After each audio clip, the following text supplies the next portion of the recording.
Nobody ever asks if you're okay. Not because they don't care, but because you never look like you need them to. You handle things. You always have. And somehow that quiet strength has become the loneliest thing about you. There's a particular kind of exhaustion that doesn't show up on your face. It lives somewhere behind your composure, in the gap between how capable you look and how depleted you actually feel. You became the person people rely on, not through any grand declaration. It happened slowly, quietly, one solved problem at a time. You picked up the slack when others couldn't. You stayed late when it mattered. You figured it out every time. And the reward? More was asked of you. More weight, more responsibility, more quiet expectation. While the people who struggled openly received the check-ins, the grace, the gentle concern, you received none of that because nobody thought you needed it. Psychologists call this a pattern of functional masking, presenting such a stable surface that your inner world becomes invisible. It's most common in people with high conscientiousness, one of the big 5 personality traits, those who are naturally organized, responsible, self-disciplined. Research consistently shows these individuals are perceived as needing less support, even when their internal distress is equal to those who show it openly. The world treats competence as a signal that everything is fine, even when it isn't. Here is what I want you to understand. You are not broken for being capable. You are not wrong for wanting to be seen. The problem isn't your strength. The problem is the invisible contract you signed without realizing it. The one that says, I will handle everything and ask for nothing. That contract wasn't written by you. It was written by every moment you were rewarded for not falling apart.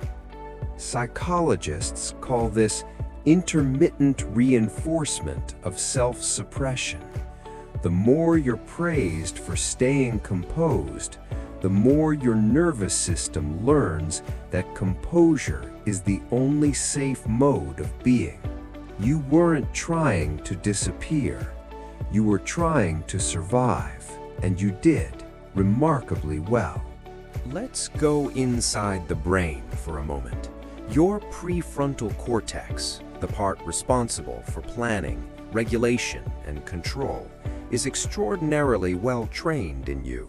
Think of it like a highly skilled manager who never leaves the office, always on call, always overriding the noise below. Beneath it, your amygdala, the brain's emotional alarm system, has been signaling distress for a long time. Fatigue, resentment, longing, the low hum of being unseen. But the manager upstairs keeps overriding it. Not now, we have things to do. This is called emotion suppression, and neuroscience tells us something important about it. Suppressed emotion doesn't disappear. It accumulates. It gets stored in the body, tension in the chest, weight in the shoulders, a flatness that settles in over years. Research by James Gross at Stanford found that habitual suppressors show higher physiological arousal than expressors, even when they appear calm on the surface. You are not low maintenance. You have simply become very good at hiding the maintenance from everyone, including yourself. There are 3 shifts that change everything. Not hacks, not routines. Shifts in how you understand yourself. Distinguish reliability from self-erasure.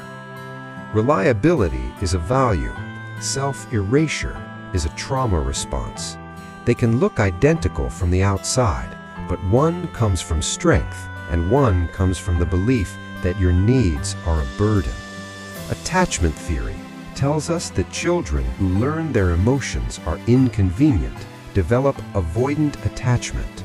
They become hyper self-sufficient, not because they want to be, but because connection felt conditional. The first shift is this: start noticing the difference between choosing to give and feeling unable to receive. You don't need to perform your struggle, but you do need to let people witness you. Social baseline theory, developed by psychologist James Cohen, suggests that the brain uses other people as a resource for managing difficulty. When you are truly seen by someone, your nervous system regulation improves. The cognitive load of existing literally decreases.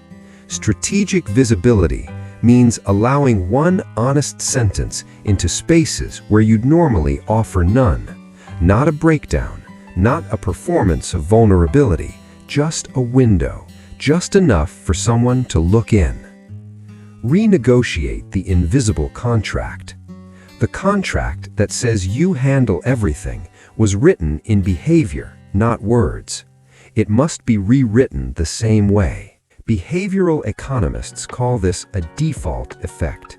The system assumes you'll always absorb the load because you always have. To change the default, you must change the behavior, not once, but consistently enough that a new pattern forms in how others understand you. That might mean saying, "I can't take this on right now," not as an apology, as a simple truth. Here is the mental model to carry with you. Imagine a bridge built from everything you've given, every late night, every solution, every time you held it together. You built this bridge for others to cross, and they have, gratefully, repeatedly. But a bridge needs maintenance. Left untended, even the strongest structures develop fractures no one else can see. The quietly competent trap is believing that your maintenance must also happen silently, that asking for help would somehow invalidate the strength that got you here. It wouldn't. It would just make you a bridge that lasts.